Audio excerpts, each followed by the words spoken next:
بسم اللہ الرحمن الرحیم۔ بڑھاپے میں جس نے یہ تسبیح پڑھی، مرنے کے بعد جنت اس کا انتظار کرتی ہے۔ حضرت محمد صلی اللہ علیہ وآلہ وسلم کا فرمان۔ محترم ناظرین، نبی کریم صلی اللہ علیہ وآلہ وسلم نے ارشاد فرمایا، جو شخص بڑھاپے میں یہ تسبیح پڑھ لے گا، اللہ تعالیٰ اس کے تمام گناہ معاف فرما دیتا ہے، خواہ وہ میدان جنگ سے بھاگنے والا ہی کیوں نہ ہو۔ حضور نبی کریم صلی اللہ علیہ وآلہ وسلم کے پاس ایک بوڑھا شخص آیا اور عرض کی، یا رسول اللہ صلی اللہ علیہ وآلہ وسلم، میری عمر ڈھل چکی ہے، گناہوں کا بوجھ ہے، اللہ سے معافی مانگتا ہوں مگر دل خوف زدہ ہے۔ آپ صلی اللہ علیہ وآلہ وسلم نے ارشاد فرمایا، یہ تسبیح 3 بار پڑھو، اللہ تعالیٰ تمہارے سارے گناہوں کو بخش دے گا اور تمہارے دل پر سکون نازل فرمائے گا۔ وہ بوڑھا شخص خوشی سے نعرہ تکبیر بلند کرتا ہوا مسجد سے باہر نکلا اور آپ صلی اللہ علیہ وآلہ وسلم نے فرمایا، اگر یہ تسبیح پڑھتا رہے گا تو یہ جنت میں داخل ہوگا۔ وہ تسبیح یہ ہے۔ محترم ناظرین، زندگی ایک مسلسل سفر ہے جو بچپن سے جوانی، جوانی سے بڑھاپے اور آخرکار موت کی طرف بڑھتا ہے۔ ہر عمر کا ایک الگ رنگ، ایک جدا گانا تجربہ اور منفرد تقاضے ہوتے ہیں، مگر بڑھاپا انسان کی زندگی کا وہ دور ہے جب جسم کمزور ہو چکا ہوتا ہے، اعضاء تھک چکے ہوتے ہیں اور دل اللہ کی ملاقات کا مشتاق ہو چکا ہوتا ہے۔ یہ وہ لمحہ ہوتا ہے جب انسان دنیا کی خواہشات سے بے نیاز ہو کر حقیقی ابدیت کی طرف راغب ہوتا ہے۔ یہی وہ لمحہ ہے جب ایک سادہ سی تسبیح انسان کے لیے جنت کے دروازے کھول دیتی ہے۔ رسول کریم صلی اللہ علیہ وآلہ وسلم نے اپنی امت کو نجات کے بے شمار راہ دکھائے۔ آپ صلی اللہ علیہ وآلہ وسلم کی زبان مبارک سے نکلا ہر کلمہ، ہر نصیحت اور ہر دعا امت کے لیے خزانہ ہے۔ انہی میں سے ایک ایسی تسبیح بھی ہے جس کے بارے میں آپ صلی اللہ علیہ وآلہ وسلم نے ارشاد فرمایا کہ جو شخص بڑھاپے میں اس تسبیح کو پڑھتا ہے، مرنے کے بعد جنت اس کا انتظار کرتی ہے۔ یہ حدیث نہ صرف امید دلاتی ہے بلکہ بڑھاپے میں اللہ کے ذکر کی عظمت کو واضح کرتی ہے۔ آج کی اس ویڈیو میں ہم نہ صرف اس تسبیح کے الفاظ اور اس کی فضیلت پر روشنی ڈالیں گے، بلکہ بڑھاپے میں اللہ سے تعلق، ذکر کی قوت اور جنت کی امید جیسے موضوعات پر بھی تفصیل سے آپ کو بتائیں گے۔ بڑھاپا وہ وقت ہے جب انسان دنیا کے فریبوں سے آگاہ ہو چکا ہوتا ہے۔ جوانی کے خواب، دنیا کی دوڑ، مال و دولت کے حرص سب پیچھے رہ چکے ہوتے ہیں۔ دل چاہتا ہے صرف سکون جو صرف اللہ کے ذکر سے ملتا ہے۔ قرآن مجید میں اللہ تبارک و تعالیٰ ارشاد فرماتا ہے، بے شک اللہ کے ذکر سے ہی دلوں کو سکون ملتا ہے۔ جب انسان بڑھاپے میں اللہ کی طرف لوٹتا ہے تو وہ ذکر جو شاید جوانی میں معمولی لگتا تھا، اب روح کی غذا بن جاتا ہے، اور اگر اس ذکر کو مستقل مزاجی سے کیا جائے تو وہی تسبیح جنت کا پروانہ بن سکتی ہے۔ وہ عظیم تسبیح جس کے متعلق نبی کریم صلی اللہ علیہ وآلہ وسلم نے جنت کی بشارت دی اور کامیابی کی کنجی قرار دیا، وہ یہ ہے، سبحان اللہ و بحمدہ، سبحان اللہ العظیم۔ ترجمہ: اللہ پاک ہے، اپنی حمد کے ساتھ اللہ پاک ہے، عظمت والا ہے۔ یہ الفاظ بظاہر مختصر ہیں مگر ان کا مفہوم بے پناہ وسیع ہے۔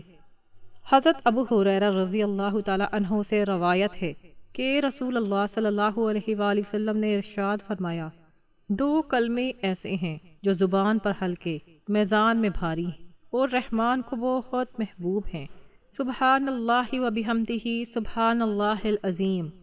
جب انسان بڑھاپے میں ان کلمات کو روزانہ پڑھتا ہے تو یہ تسبیح نہ صرف اس کی تسبیح کو جلا بخشتی ہے بلکہ اس کے نامہ اعمال کو بھی بھاری کرتی ہے۔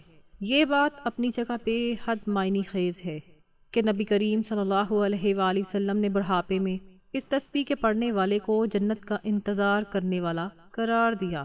اس کے کئی مفہوم ہو سکتے ہیں۔ جب بندہ بڑھاپے میں اللہ کو یاد کرتا ہے تو یہ اس کی سچی توبہ، اخلاص اور محبت کا ثبوت ہوتا ہے۔ یہ ذکر اللہ کی رضا کو حاصل کرنے کا ذریعہ بنتا ہے۔ فرشتے اس بندے کے لیے دعا کرتے ہیں اور اس کے حق میں جنت کی گواہی دیتے ہیں۔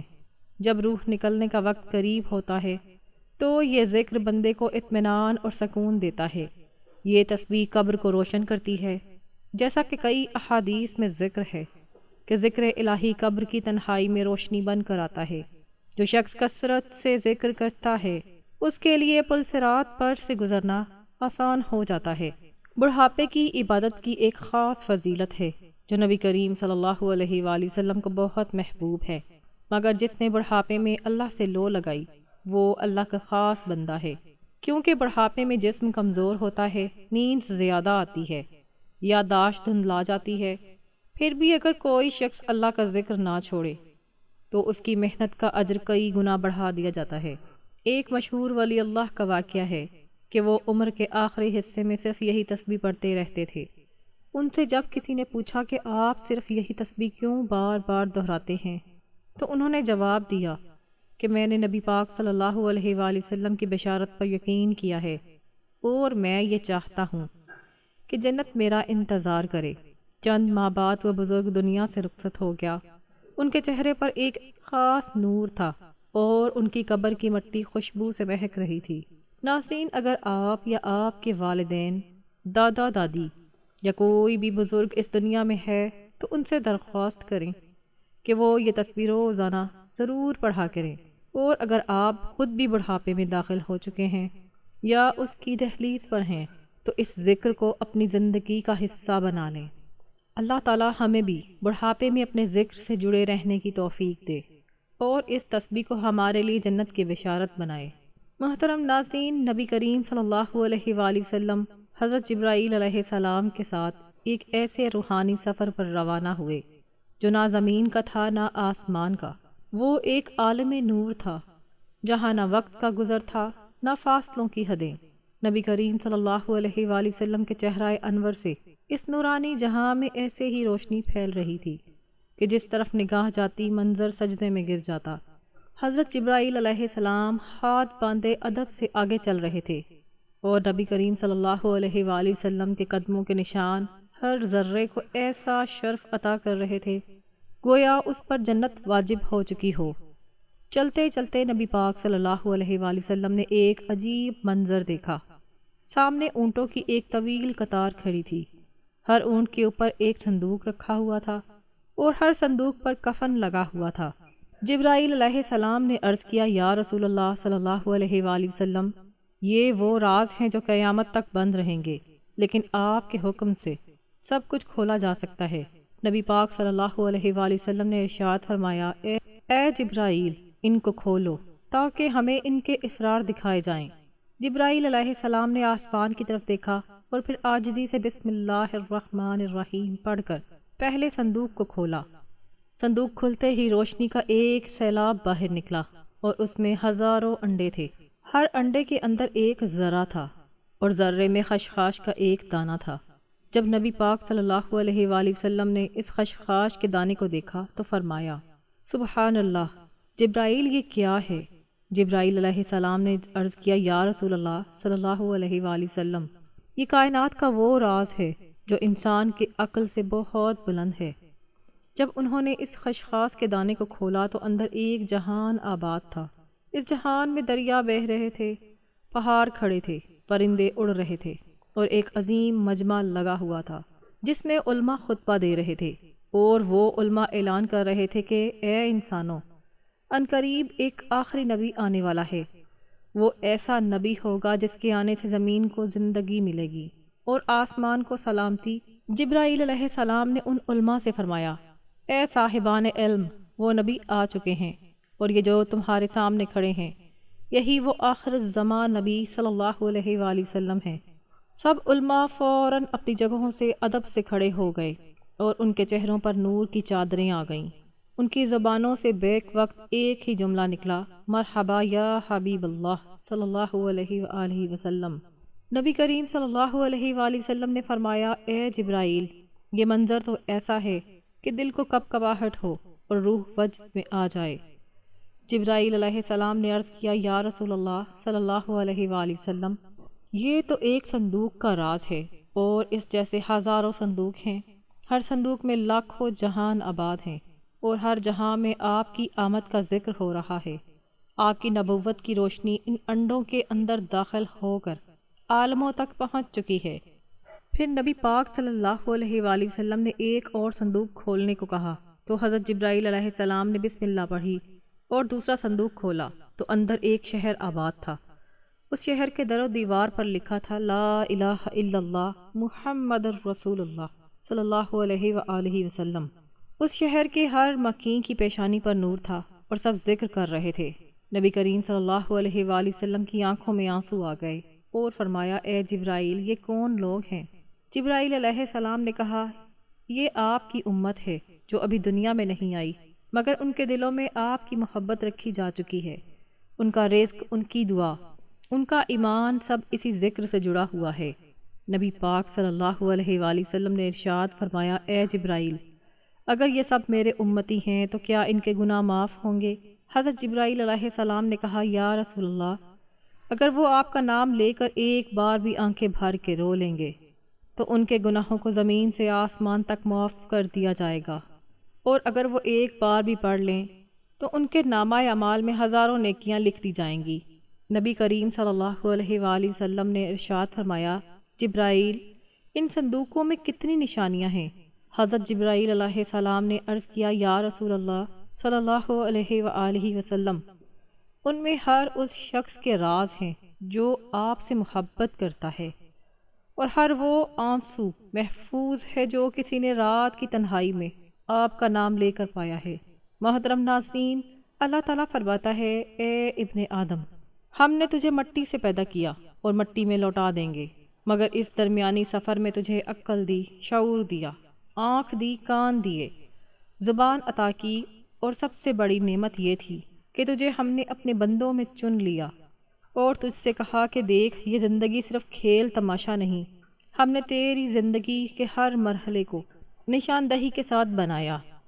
جب تو رحم میں تھا تو ہم نے تیری تخلیق شروع کی، پھر گوشت کا لوتھڑا بنایا، پھر اس میں روح پھونکی، اور جب تو پیدا ہوا تو والدین کی گود میں خوشی کا محور بنا دیا، پھر دودھ پیا، پھر غذا کھائی، پھر کھیل کود میں مشغول ہوا، پھر جوانی آئی جسے سجین کہا گیا ہے، پھر داڑھی نکلی اور تو غلام کہلایا، جب پورے جوش سے مرد بن گیا پھر شباب کہلایا، پھر رجل، پھر کہول، جب 30 سال کی عمر پار کی پھر 40 سال کا ہوا تو شیخ کہلایا، پھر عمر ڈھل گئی، ہڈیاں کمزور ہوئی، بینائی کمزور ہوئی تو ارذل عمر میں داخل ہوا، اور یہاں سے زندگی کا زوال شروع ہوا۔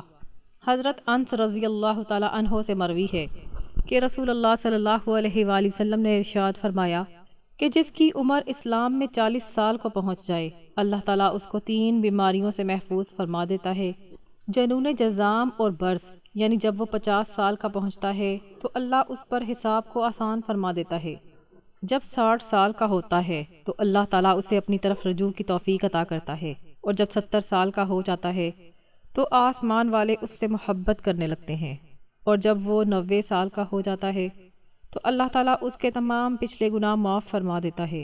اس کا لقب امیر اللہ اور اسیر اللہ فی الارض رکھا جاتا ہے، یعنی زمین پر اللہ کا قیدی، کیونکہ وہ قوت سے محروم ہوتا ہے، خواہشات مر چکی ہوتی ہیں تو وہ ایک قیدی کی طرح زندگی گزارتا ہے۔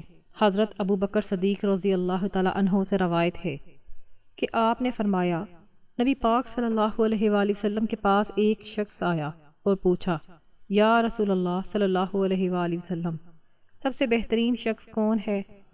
تو آپ صلی اللہ علیہ وآلہ وسلم نے ارشاد فرمایا جو شخص بڑھاپے کو پہنچے اور اس کی نیکیاں بہت زیادہ ہوں۔ اور پھر پوچھا یا رسول اللہ سب سے برا شخص کون ہے؟ فرمایا جو بڑھاپے کو پہنچے اور اس کے گناہ بہت زیادہ ہوں۔ حضرت ابن مسعود رضی اللہ تعالی عنہ بیان کرتے ہیں کہ رسول اللہ صلی اللہ علیہ وآلہ وسلم نے فرمایا کہ قیامت کے دن ابن آدم سے 5 سوال ہوں گے، جن میں ایک یہ ہے کہ اپنی جوانی کہاں خرچ کی، اپنی عمر کس چیز میں ضائع کی، اپنے علم پر کتنا عمل کیا۔ حضرت علی کرم اللہ وجہ الکریم کے پاس ایک شخص آیا اور کہا میرے بال سفید ہوتے جا رہے ہیں، یہ کس بات کی علامت ہے؟ فرمایا یاد دہانی ہے کہ تو اس دنیا میں نہیں رہے گا۔ حضرت سعد رضی اللہ تعالی عنہ سے روایت ہے کہ نبی کریم صلی اللہ علیہ وآلہ وسلم نے ارشاد فرمایا نماز کے بعد یہ دعا کرو، اے اللہ میں بزرگی سے تیری پناہ مانگتا ہوں اور ارذل عمر کی طرف لوٹائے جانے سے تیری پناہ میں آتا ہوں اور قبر کے عذاب سے تیری پناہ مانگتا ہوں۔ ارذل عمر سے مراد وہ ہے کہ جب انسان بچپن کی حالت کی طرف واپس لوٹ جاتا ہے، نہ اپنی صفائی کر سکتا ہے اور نہ ہی سونگنے دیکھنے سننے کی طاقت رہتی ہے، گھر والوں کے لیے بوجھ بن جاتا ہے، عقل کمزور ہو جاتی ہے اور لوگ موت کی تمنا کرنے لگتے ہیں۔ علامہ عینی فرماتے ہیں کہ ارذل عمر وہ عمر ہے جس میں انسان اپنی عقل کھو دیتا ہے، سمجھنے کی طاقت نہیں رہتی، یادداشت ختم ہو جاتی ہے۔ ایسے شخص کی حالت معذور بچے جیسی ہو جاتی ہے، وہ عبادت نہیں کر سکتا، حتیٰ کہ وہ انسان نہیں پہچان پاتا۔ حضرت عطا نے حضرت ابن عباس رضی اللہ تعالیٰ عنہ سے روایت کی ہے کہ جو شخص قرآن پاک کی تلاوت کرتا رہتا ہے، اللہ تعالیٰ اسے ارذل عمر کی طرف نہیں لوٹاتا، اور جو علم قرآن سے جڑا رہے وہ کبھی ذلت والی عمر کو نہیں پہنچتا، بلکہ جتنی عمر بڑھتی ہے اتنی عزت بڑھتی ہے۔ اللہ رب العالمین ارشاد فرماتا ہے کہ ہم نے انسان کو مٹی سے پیدا کیا اور ہم ہی اسے وفات دیتے ہیں اور بعض کو ناکارہ عمر کی طرف لوٹا دیتے ہیں۔ لہٰذا اے بندہ مومن، اگر تجھے اللہ نے جوانی دی ہے، صحت عطا کی ہے، طاقت دی ہے، تو اس کا شکر ادا کر اور نیک اعمال کرتا رہے تاکہ بڑھاپے میں تیرے لیے آسانیاں ہوں۔ نبی کریم صلی اللہ علیہ وآلہ وسلم نے ارشاد فرمایا، جو شخص 3 مرتبہ یہ تسبیح پڑھ لے، اللہ تعالیٰ اس کے تمام گناہ معاف فرما دیتا ہے، خواہ وہ میدان جنگ سے بھاگنے والا ہی کیوں نہ ہو۔ حضور نبی کریم صلی اللہ علیہ وآلہ وسلم کے پاس ایک بوڑھا شخص آیا اور عرض کی، یا رسول اللہ صلی اللہ علیہ وآلہ وسلم، میری عمر ڈھل چکی ہے، گناہوں کا بوجھ زیادہ ہے، اللہ سے معافی مانگتا ہوں مگر اپنے دل میں خوف ہے اپنے گناہوں کا۔ آپ صلی اللہ علیہ وآلہ وسلم نے فرمایا، یہ تسبیح پڑھا کر اللہ تعالیٰ تمہارے گناہوں کو بخش دے گا اور تمہارے دل پر سکون نازل فرمائے گا۔ نبی پاک صلی اللہ علیہ وآلہ وسلم نے ارشاد فرمایا، اگر یہ تسبیح پڑھتا رہے گا تو یہ جنت میں ضرور جائے گا، کیونکہ یہ تسبیح گناہوں کو ایسے گرا دیتی ہے جیسے درخت سے پتے گرتے ہیں۔ حضور صلی اللہ علیہ وآلہ وسلم نے فرمایا، یہ تسبیح زبان پر ہلکی اور میزان عمل میں بھاری ہے اور اللہ کو بہت محبوب ہے۔ وہ تسبیح یہ ہے، سبحان اللہ و بحمدہ سبحان اللہ العظیم، اور جو شخص ان کلمات کے ساتھ استغفر اللہ بھی شامل کر لے، اللہ اس کے دل کو نور سے بھر دیتا ہے، قبر کو وسعت دیتا ہے اور اس پر جنت کے دروازے کھول دیتا ہے۔ ناظرین، ذکر اللہ ہر وقت مفید ہے، مگر چند خاص اوقات میں تسبیح کو پڑھنا بہت زیادہ اثر رکھتا ہے۔ فجر کے بعد اور مغرب کے بعد کی تسبیحات میں، یا سونے سے پہلے اور وضو کے بعد تنہائی میں، خاص طور پر رات کے وقت۔ جب آپ رات کے وقت اپنے بستر پر سونے کے لیے لیٹیں تو سب سے پہلے آپ نے حضور پاک صلی اللہ علیہ وآلہ وسلم کی ذات اقدس پر درود پاک کا نذرانہ پیش کرنا ہے۔ درود پاک آپ کوئی سا بھی پڑھ سکتے ہیں۔ ایک بار ثواب کی نیت سے میرے ساتھ بھی درود پاک پڑھ لیں۔ اللہم صلی علی محمد وعلی آل محمد کما صلیت علی ابراہیم وعلی آل ابراہیم انک حمید مجید۔ اللہم بارک علی محمد وعلی آل محمد کما بارکت علی ابراہیم وعلی آل ابراہیم انک حمید مجید۔ درود پاک پڑھنے کے بعد آپ نے ایک تسبیح سبحان اللہ و بحمدہ سبحان اللہ العظیم کی پڑھنی ہے، اور ایک تسبیح استغفر اللہ استغفر اللہ استغفر اللہ کی پڑھنی ہے، اور اس کے بعد آپ نے درود پاک پڑھنا ہے جو شروع میں پڑھا تھا۔ حضرت عبداللہ ابن عباس رضی اللہ تعالی عنہ بیان کرتے ہیں کہ نبی کریم صلی اللہ علیہ وآلہ وسلم نے فرمایا، جو بندہ ان کلمات کو صبح شام پڑھتا ہے، اللہ تعالیٰ اس سے راضی ہو جاتا ہے، اگرچہ اس کے گناہ زمین سے آسمان تک لبریز ہوں۔ ایک دن نبی کریم صلی اللہ علیہ وآلہ وسلم مدینہ کی نرم و گرم فضاؤں میں اپنے اہل خانہ کے ساتھ سکون کے لمحات گزار رہے تھے۔ حضرت عائشہ صدیقہ رضی اللہ تعالی عنہا جوان تھی، چاق و چوبند اور چستی سے بھرپور تھیں۔ نبی پاک صلی اللہ علیہ وآلہ وسلم کا انداز ہمیشہ محبت بھرا، دل موہ لینے والا اور خندہ پیشانی سے لبریز ہوتا۔ آپ صلی اللہ علیہ وآلہ وسلم نے حضرت عائشہ صدیقہ رضی اللہ تعالی عنہا سے ارشاد فرمایا، عائشہ آؤ ہم دوڑ کا مقابلہ کرتے ہیں۔ حضرت عائشہ صدیقہ رضی اللہ تعالی عنہا خوش ہو کر تیار ہو گئیں اور فرمایا، جی ہاں یا رسول اللہ، یہ پہلا موقع تھا حضرت عائشہ صدیقہ رضی اللہ تعالی عنہا دبلی پتلی تھیں، جوانی کا جوش تھا۔ وہ نبی کریم صلی اللہ علیہ وآلہ وسلم سے دوڑ میں آگے نکل گئیں۔ نبی پاک صلی اللہ علیہ وآلہ وسلم نے جب یہ منظر دیکھا تو صرف مسکرا دیے۔ ان کے چہرے مبارک پر وہ تبسم تھا جو دلوں کو سکون دیتا تھا۔ آپ صلی اللہ علیہ وآلہ وسلم نے اس بات کو دل میں رکھ لیا اور کوئی شکایت نہ کی، نہ کوئی گلہ کیا۔ وقت گزرتا رہا اور پھر کچھ عرصے بعد جب حضرت عائشہ صدیقہ رضی اللہ تعالی عنہا کا جسم کچھ بھاری ہو گیا تو ایک دن نبی کریم صلی اللہ علیہ وآلہ وسلم نے دوبارہ فرمایا، آؤ عائشہ، ہم پھر دوڑ لگاتے ہیں۔ حضرت عائشہ صدیقہ رضی اللہ تعالی عنہا نے کہا، یا رسول اللہ صلی اللہ علیہ وآلہ وسلم، اب کہاں وہ جسم، کہاں وہ چستی، لیکن آپ صلی اللہ علیہ وآلہ وسلم نے محبت سے اصرار فرمایا تو دوڑ شروع ہوئی۔ اس بار نبی کریم صلی اللہ علیہ وآلہ وسلم حضرت عائشہ سے آگے نکل گئے، اور جب آپ صلی اللہ علیہ وآلہ وسلم جیت گئے تو خوشی سے فرمایا، یہ اس دن کا بدلہ ہے، یہ وہ واقعہ ہے جو حضرت عائشہ صدیقہ رضی اللہ تعالی عنہا نے خود روایت کیا۔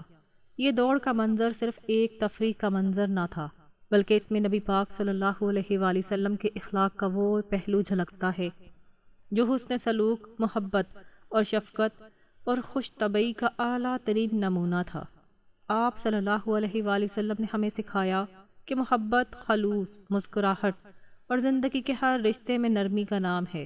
ناظرین، اللہ تعالیٰ سے دعا ہے کہ اللہ تعالیٰ ہمیں نبی پاک صلی اللہ علیہ وآلہ وسلم کی سنتوں پر عمل کرنے کی توفیق عطا فرمائے، ہمارے گھروں میں محبت، اخلاق اور سکون پیدا فرمائے، ہمیں نرمی، اخلاق اور پیار سے جینے والا بنا دے۔ یا اللہ، ہمارے دلوں کو آپس میں جوڑ دے، ہماری زبانوں کو درستگی عطا فرما، اور ہماری زندگی کو سیرت النبی صلی اللہ علیہ وآلہ وسلم پر چلنے والا بنا دے، آمین یا رب العالمین۔